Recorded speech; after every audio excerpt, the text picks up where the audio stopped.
na página do Facebook, onde você acompanha toda a programação do Chapecó Notícias, inclusive essa entrevista que fica lá registrada para depois você acessar todas as informações. E o nosso convidado nessa segunda-feira, o Renan Santos, que é fundador do Movimento Brasil Livre, o MBL, presidente do Partido Missão, que surgiu a partir desse movimento, e também pré-candidato à presidência da República nesse ano de 2026. Tudo bem? Obrigado pela presença, bom dia. Bom dia, uma honra estar aqui com vocês. Trocar ideia, vai ser bem legal.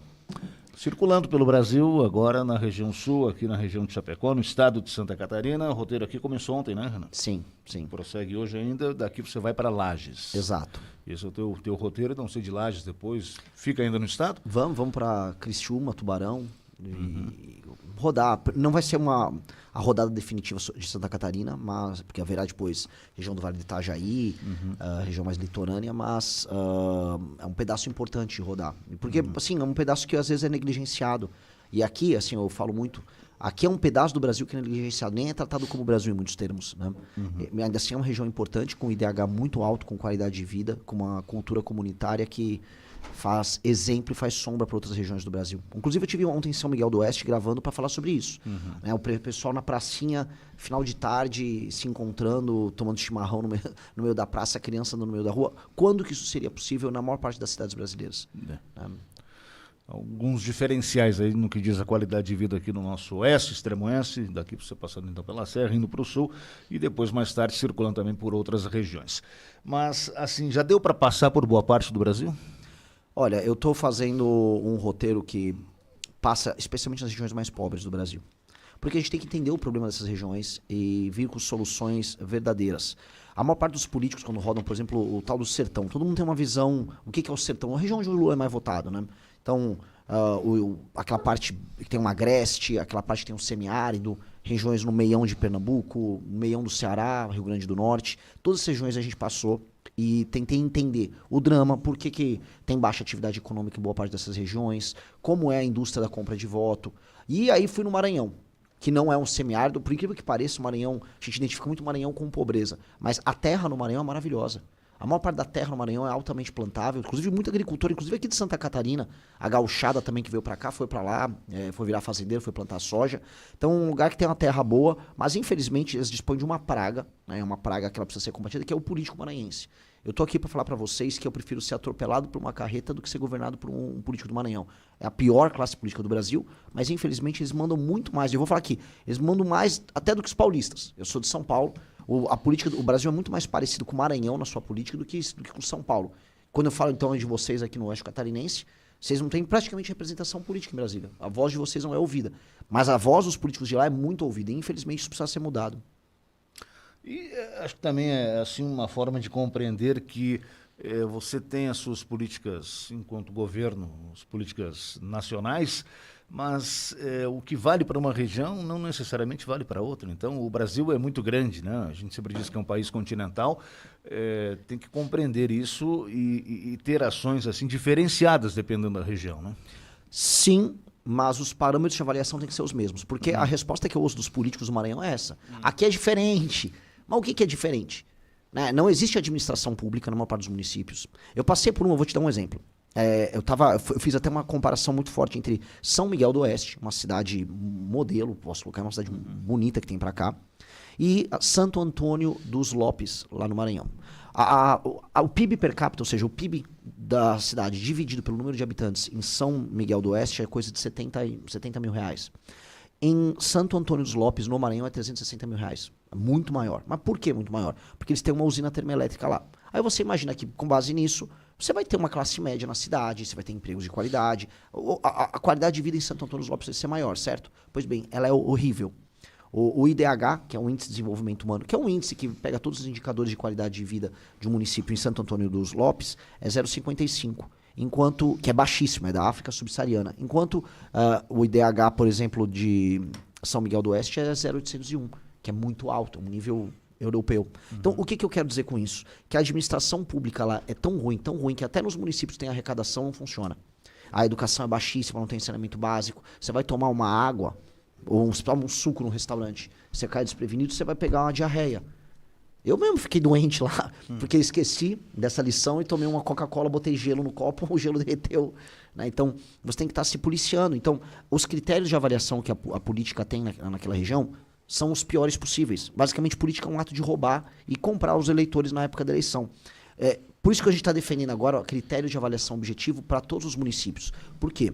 Porque hoje o dinheiro sai daqui, sai de São Paulo, sai de Goiás, sai de diversas regiões que hoje são regiões arrecadadoras no Brasil, e aí ele vai para esses políticos nesses lugares. E eles não têm nenhuma obrigação em melhorar a vida das pessoas ali no Maranhão, ou mesmo, vamos dizer, tornar as cidades elas economicamente viáveis. Porque eles vivem com o pires na mão pedindo dinheiro para o governo federal. Mas não existe dinheiro do governo federal, não existe dinheiro do Lula. O dinheiro é tirado de outras pessoas em outros lugares do Brasil. E como não há um critério comum de avaliação, um lado trabalha e paga a conta, enquanto o outro não trabalha e usa o dinheiro. Isso não vale a pena, né? Renan, bom dia. Bem-vindo ao Chapecó Notícias. Tendo em vista que a pauta econômica sua é liberal, como equilibrar essas políticas liberais com a realidade social brasileira, que ela é marcada por uma grande desigualdade? Eu acho assim, quando a gente fala em liberalismo, eu estou falando acima de tudo numa questão de manter contas públicas pagas, entender que o empreendedor e o gerador de riqueza no Brasil, ele está sendo explorado em grande medida. Especialmente o pequeno, que é quem paga a maior parte dos impostos. Grandes empresas elas são capazes de obter renúncias fiscais e, do outro lado, ter engenharia contábil para escapar da tributação, enquanto que os pequenos eles pagam a conta. Entender que se nós fizermos um controle de gastos no governo através da despesa, isso todos os papers, todos os principais estudos internacionais não demonstram isso, você consegue no longo prazo ter um controle maior da dívida, e com o controle maior da dívida você consegue ter juros mais baratos e dinheiro mais barato para as pessoas gastarem, para as pessoas fazerem dívida, para as empresas fazerem dívida. Então, ser liberal nesse sentido é uma obrigação em termos de respeito com o dinheiro das pessoas e também com o dinheiro público, com a coisa pública. Do outro lado, a consecução de determinadas políticas públicas, especialmente na área de assistência à saúde, assistência à educação, assistência a pessoas em posição vulnerável, não é um problema para a gente nesse sentido. O Estado brasileiro já, em tese, ele nominalmente garante isso. Como garantir isso de fato? Eu sou muito otimista nesse sentido. E aí eu saio um pouco de um elemento liberal clássico, que diz sempre que toda centralização é ruim, e eu entro num outro lado. Por exemplo, o SUS hoje, que é um sistema centralizado, ele vai de encontro a uma lógica liberal do princípio da subsidiariedade, na ideia de que todo mundo pode ter seu sistema próprio de saúde, o setor privado responde isso. O SUS, até agora, não entregou o que ele propõe em termos constitucionais, por mais que seja um sistema que esteja presente no Brasil inteiro. Com agora a chegada do machine learning, com a chegada da IA e com um projeto sério que você consegue basicamente obter através do prontuário único dos agentes de saúde, com aplicativos que permitam contato através de teleatendimento das pessoas com médicos ao redor do Brasil, você vai poder reduzir as filas, você vai poder saber onde vão ficar os estoques dos remédios, você vai conseguir baratear e melhorar muito o atendimento do SUS, que é um sistema centralizado. Então, eu sou muito, muito otimista nesses termos. Eu acho que a tecnologia ela vai fazer uma revolução gigantesca em boa parte dos serviços públicos, e aí você vai conseguir fazer isso, você vai conseguir ter um Estado que respeita o dinheiro das pessoas e, ao mesmo tempo, atender elas bem. Então, eu vou numa linha que, para um liberal puríssimo, ela soa diferente, porque eu sou favorável à centralização de serviços públicos por conta da tecnologia, e ao mesmo tempo uma pessoa que não é liberal vai falar, mas não estou entendendo, né? É que dá para conciliar essas duas coisas. Renan Santos, que é pré-candidato à presidência pelo Partido Missão, você ainda está, você é o presidente da sigla, né? Que surgiu a partir então do MBL, que é o Movimento Brasil Livre, né? Até brincava contigo aqui, a 30ª, não sei tantas, o quê, legenda aí, partido que surge no Brasil. Essa é uma outra crítica, o Brasil tem muito partido político, cada pouco surge mais um, pois agora nós temos mais um. Mas a ideia foi assim, fundar um novo partido, fundar uma nova sigla, porque o que está aí não se encaixa nos pensamentos que vocês têm? Fábio, a provocação é o seguinte, quantos partidos de verdade existem no Brasil? Uma coisa é legenda, o Brasil tem muitas legendas. E essas legendas ainda recebem dinheiro público para se sustentarem. Outra coisa é partido. O que é um partido? Né? Para entender assim, um partido político ele é um grupo de pessoas organizadas para fazer a disputa de poder que representam uma visão de uma parte da sociedade. Até por isso o nome partido. E elas defendem, né, esse agrupamento de maneira férrea as suas ideias. Quantos partidos fazem isso no Brasil? Que tem uma visão de mundo sobre o Brasil e que topam perder em nome da visão de mundo. São poucos. Em geral, estão à esquerda. O PT é um partido político. A gente pode criticar em tudo o PT. O PT é meu inimigo natural. Dito isso, o PT é um partido. O PSOL é um partido. Eles têm visão de mundo, eles têm produção de literatura a respeito disso e propostas dentro da agenda deles. Agora, eu não posso falar que o PSD do Kassab é um partido político. Ele tá com o Lula, ele tá com o Bolsonaro, ele tá com qualquer um. Ele é o que precisa ser. Ele é uma legenda. Ou seja, ele é um cartório que as pessoas usam para participar de eleições. Mesma coisa MDB, União Brasil, o próprio PL. Eu estava no Maranhão, o PL é Lula no Maranhão. Então, não é um partido, ele é uma legenda. Quando a gente montou a missão se propõe a ser um partido. Um partido com uma visão de mundo à direita, mas um partido. Se nós precisarmos vender a mãe para ganhar a eleição, nós perdemos a eleição. Nós não vamos fazer isso. Um exemplo que nós fazemos, que é uma prática de partido, não de legenda.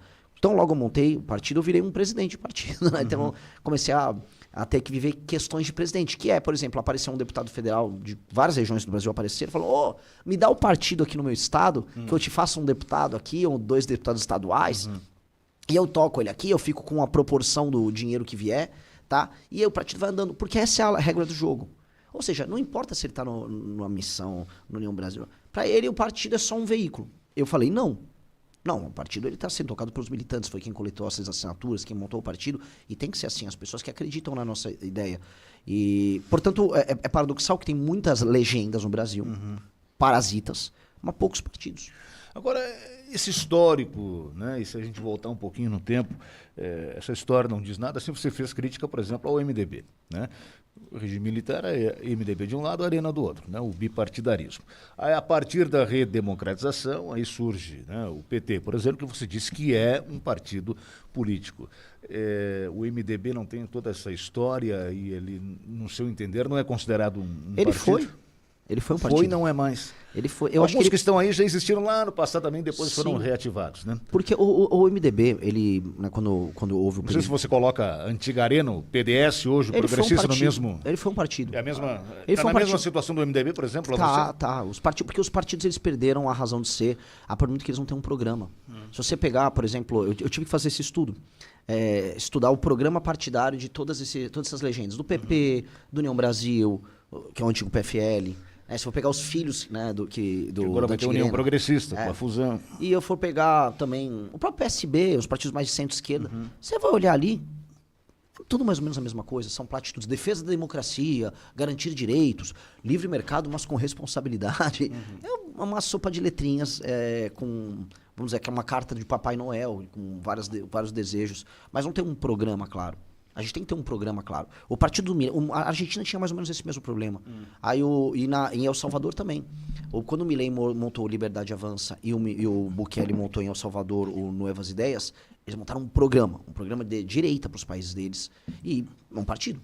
E eu acho que não tem, assim, na democracia você tem que ter partidos. Se a pessoa quer montar um partido de esquerda, que seja em si um partido de esquerda, ok, monta seu partido de esquerda, defenda seu programa de esquerda e a gente debate, se enfrenta nas eleições. É do jogo. O que eu não gosto é o partido genérico. Porque no partido genérico você pode estar em qualquer governo, a qualquer momento, se você é situação e oposição ao mesmo tempo.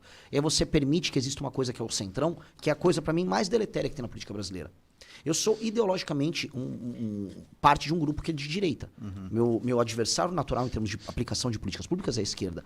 Agora, o maior problema do Brasil é o centrão, que é a ausência de propostas. Essa ausência de propostas... Porque politicamente falando, partidariamente falando, a esquerda está muito mais organizada do que a direita. Muito mais. Quando eu montei o nosso partido, eu estudei o que a esquerda fez. Eu peguei as experiências internacionais de esquerda, entender como funciona a militância, formação de pessoas, formação de pensamento. E a esquerda está muitos passos na frente. E eu acho que o meu campo político ele tem que se organizar. E eu acho que a direita no Brasil... ela nem sequer existe como grupo político organizado. A direita no Brasil é um grupo de pessoas produzindo conteúdo em rede social. Esse é um problema da direita. Muito desorganizada. Então, se organizar, basicamente estrutura como força política. É aquela ideia dos 300 de Esparta, né? Uma minoria organizada derruba uma maioria desorganizada. Então, a gente tem que se organizar. Isso é obrigatório. Renan Santos, fundador do MBL, presidente do Partido Missão, pré-candidato à presidência da República, conosco hoje nesta manhã. Renan, você falou agora sobre essa questão da internet, né, e da organização. Hoje em dia é inegável que grande parte da movimentação política acontece através da internet. E eu queria entender um pouco da tua visão a respeito da campanha política, da pré-campanha candidatura, e a movimentação na internet em relação ao Partido Missão, que é um partido que, a princípio, é relativamente novo, né? E está aí se consolidando agora na política brasileira. Olha, essa é uma pergunta que me traz um desafio muito grande, né? Porque, veja, dentro do campo da direita, vou falar dentro do antipetismo, nós não somos majoritários. Né? O bolsonarismo é uma força política maior, ainda em redes. Agora, como nós somos mais organizados, até juntando essa sua pergunta com a pergunta anterior, a gente consegue ser proporcionalmente mais forte do que eles, mesmo sendo menores. Então, saiu uma pesquisa agora que o meu engajamento em redes sociais, dentre todos os pré-candidatos, é 5 vezes maior, em termos proporcionais, que o do Flávio Bolsonaro, que é muito maior do que eu. Em termos de militância em redes sociais, a gente está mais organizado, a gente produz conteúdos de maneira mais coesa, e a nossa militância consegue fazer um barulho desproporcionalmente maior. É uma mistura de engajamento na tese, tem um pouco de elemento de personalidade, por mais que eu não me ache a pessoa mais carismática do mundo, e tem um elemento de propor ideias e soluções para o Brasil que não estão sendo propostas para o nosso campo político. Então, é muito excitante fazer parte do nosso grupo político. A pessoa está discutindo vários temas que os outros elementos do nosso campo da direita, ou mesmo da esquerda, não estão discutindo. Essa questão federativa que eu falei aqui no começo da entrevista, sobre como lidar com um país que tem Nordeste e Santa Catarina ao mesmo tempo. Como lidar com essas contradições? Como criar uma solução? A gente está propondo isso sem medo de perder voto. Eu vou no Maranhão e falo a mesma coisa. Eu vou na rádio no Ceará, vou falar a mesma coisa que eu estou falando aqui com vocês, porque é um problema que existe e ninguém fala. Literalmente, vamos discutir esse problema. E ao propor isso, a gente cria uma espécie de base política com gente mais intelectualmente curiosa. E, na verdade, quando você atrai as pessoas mais intelectualmente curiosas, você atrai as melhores pessoas. E aí as pessoas têm uma capacidade de convencimento maior. Renan Santos está conosco, pré-candidato à presidência pelo Partido Missão. A gente vai fazer uma pausa daqui a pouquinho, e aí não quero atrasar a tua agenda também, mas até um pouquinho antes das 9 está bem tranquilo, né, Renan? Estou tranquilo, estou à disposição de vocês, está bem legal a entrevista. Então vamos lá. Mas assim, só para a gente fechar esse bloco, você, claro, que surge mais à direita nesse espectro político aqui no Brasil, né? Você tem as suas críticas, diz que o PT é o adversário natural, certo? Então você tem críticas à esquerda, críticas ao governo Lula, mas você também tem críticas a Bolsonaro, ou a família Bolsonaro, digamos assim, que é quem hoje está assim mais à frente da direita. Né? Como que você é um cara de direita e critica o Bolsonaro? Já devem ter te perguntado isso. Assim, eu fico... Eu viro e mexo, eu recebo essas perguntas. E as pessoas acham que você defender um campo político significa defender uma pessoa.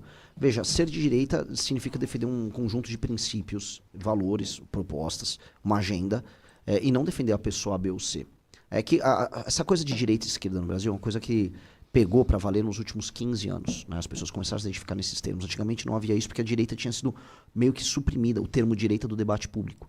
Em 2014 o Aécio precisava ter um discurso mais à direita para ganhar da Dilma, e ele falou a famosa frase: não me empurre para a direita que eu não vou. Né? E foi uma das razões pela qual ele perdeu. Ele não conseguiu criar uma campanha de massa em 14, mesmo com a Lava Jato já pegando a Dilma naquele período. Então, onde eu quero chegar com isso? Que as pessoas estão aprendendo ainda essa questão da cultura política. Para muita gente, ser de direita é ser Bolsonaro. Eu não acho o Bolsonaro um bom líder. Eu não acho o Bolsonaro uma pessoa que estava preparada quando chegou à presidência da República. Eu acho que ele falhou nisso. E ele cativou muitas pessoas, e muita gente acreditou nele como essa liderança. E perdeu. Não estou falando só ele teve uma derrota eleitoral para o Lula. Ele perdeu o embate que ele tinha, ou o suposto embate que ele tinha com o sistema. Ele também tinha vícios de origem, especialmente com o filho dele, Flávio. E todas as vitórias que a direita nascente no Brasil obteve na década passada, a prisão do Lula, as vitórias obtidas com a Operação Lava Jato, as próprias reformas que passaram, elas foram ou derrubadas ou mitigadas no governo do Bolsonaro. Então, o Bolsonaro tem que fazer, vamos dizer, uma leitura crítica daquele período, se quiser continuar, vamos dizer, dentro do debate público de maneira honesta, e falar onde eles erraram, mas eles nunca assumem os próprios erros. Pelo contrário, é sempre culpa do outro. Não, fui sabotado por isso. Não, olha só, houve erros estratégicos muito grandes ali. E tem um outro problema, que é o bolsonarismo é hegemonista. Então, se você faz uma crítica dentro da direita para o Bolsonaro, você vai ser cancelado. Muita gente aqui, de Chapecó, inclusive, foi cancelado, foi atacado porque não quis aceitar que o Carlos Bolsonaro tem que ser o candidato por Santa Catarina. E foi atacado. E você não pode dar um pio. Não, tem que vir o Carlos Bolsonaro, que é um vereador horrível lá do Rio de Janeiro. O que você acha dessa vinda aí do Eu acho um Carlos, absurdo. mas antes já veio outro filho mais novo? Sim, o Jair Renan. Assim, na verdade, vocês já estão Que é importando. vereador em Balneário. Vocês estão importando cariocas do bolsonarismo para administrar aqui faz tempo, né? Um vai ser candidato a deputado e o outro Eu acho que o próprio Senado. Jorge Saif, ele é carioca também. Então, tá bom, né? Vocês vão se cariocando aí, depois não reclamem quando quando pintar uma favela.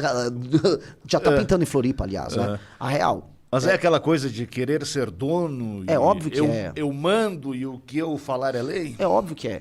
Óbvio que é, porque é o seguinte, o Carlos Bolsonaro... o Carlos Bolsonaro gosta de ficar aqui. A família Bolsonaro gosta, tem muito eleitor. Eu até te interrompi, você disse que ele foi um vereador? Hã? Você disse que ele foi Ele um foi um vereador? vereador ruim no Rio de Janeiro. Ruim. Trabalha pouco no Rio de Janeiro. Fazia nada lá. A função dele era cuidar das redes sociais do pai dele. Era isso para que serviu o gabinete dele. Pois bem, ele tá vindo para cá, quer ser senador da República, não sabe explicar o porquê quer ser senador da República, além do motivo de que ele quer ser senador e acha que é fácil ganhar aqui.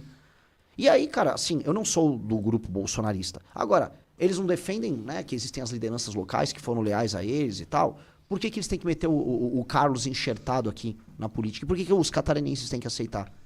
Por que o Carlos, se ele é um cara corajoso e quer defender o legado do pai, ele não foi concorrer em, sei lá, na Bahia? Vai para um estado mais difícil, já que ele tem o nome Bolsonaro, e vai, então, arrancar espaço da esquerda, que é o adversário, o suposto adversário natural deles, em outro lugar. Mas não, ele quer vida mansa, quer ganhar aqui. Eu acho isso desrespeitoso. E eu acho que obrigar os outros a aceitarem o que a família quer, senão você vira comunista, é o que eles fazem desde que eles começaram como grupo político.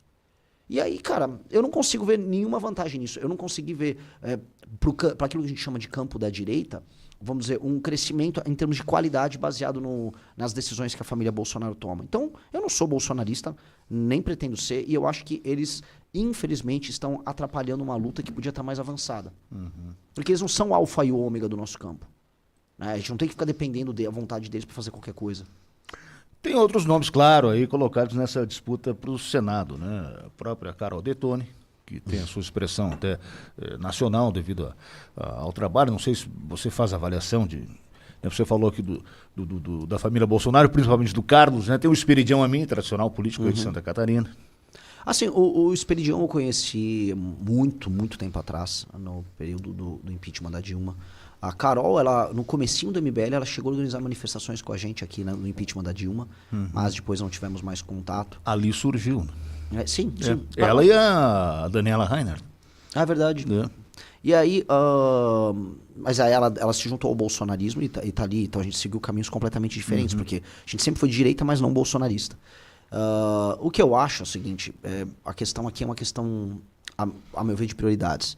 Eu tenho uma discordância sobre a direita catarinense, sobre o que deve ser o foco da direita catarinense. Eu acho que vocês são expropriados aqui. Vocês pagam muitos impostos, o governo brasileiro não olha para vocês como cidadãos brasileiros, tirando o momento em que o imposto de renda vai com a Receita Federal para taxar vocês. Vocês não aparecem na abertura da Copa do Mundo, vocês não apareceram na abertura das Olimpíadas, vocês não são retratados na mídia oficial brasileira. Se eu for procurar ali as coisas da Embratur, né, da Empresa Brasileira de Turismo, eu não vou ver nenhuma referência a vocês.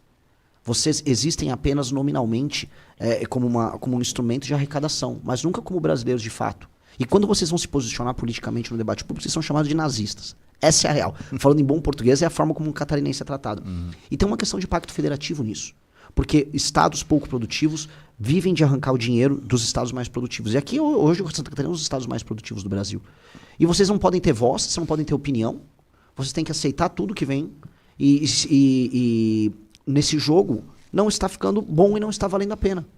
Então, se não está valendo a pena, a gente tem que rediscutir o Pacto Federativo. E eu acho que todas as lideranças políticas brasileiras do Centro-Sul e das regiões hoje que são mais produtivas têm que discutir o seguinte tema: como fazer os municípios, os estados que estão basicamente sugando o dinheiro dos estados produtivos, como fazer eles gerarem arrecadação própria, como aumentar a atividade econômica, como aumentar o IDH. Tem um problema que está acontecendo aqui em Santa Catarina, que também a direita local não está falando, que é migração. Migração e imigração. Eu não sou contra a existência de migração interna ou imigração. Só que quando mal feita, quando não há controle, você gera favelização, você gera queda na qualidade de vida das pessoas. Eu sou de São Paulo. São Paulo teve uma migração interna desenfreada, você gerou favelas na casa dos milhões de pessoas, que até agora não foi resolvido. A qualidade de vida das pessoas cai, surge o crime organizado ocupando isso, você não tem qualidade de vida nem para o migrante, nem para a pessoa que morava lá. E é uma discussão em Santa Catarina se quer ter esse mesmo destino. E eu não acho bom nem para a pessoa do Maranhão, por exemplo, que migra para cá, para a pessoa do Pará que migra para cá. ela viver numa condição pior, longe dos familiares dela, comendo uma comida diferente, assim como o morador local também tem que ter uma posição nessa discussão. E essas discussões não são trazidas. E quando a gente não traz essas discussões sobre qualidade de vida e sobre o papel do Estado, e fica só discutindo assim, o deputado federal de Santa Catarina ele vai combater o comunismo, ou umas coisas meio etéreas, eu acho que vocês saem perdendo. Porque vocês não discutem o que precisa ser discutido, vocês não se protegem. 8h35, fazer a pausa aqui na nossa conversa com o Renan Santos, que é pré-candidato à presidência da República pelo Partido Missão. Olá! Se você gostou do vídeo, se inscreve no canal e não esqueça de deixar o like. Até o próximo vídeo e fiquem com Deus.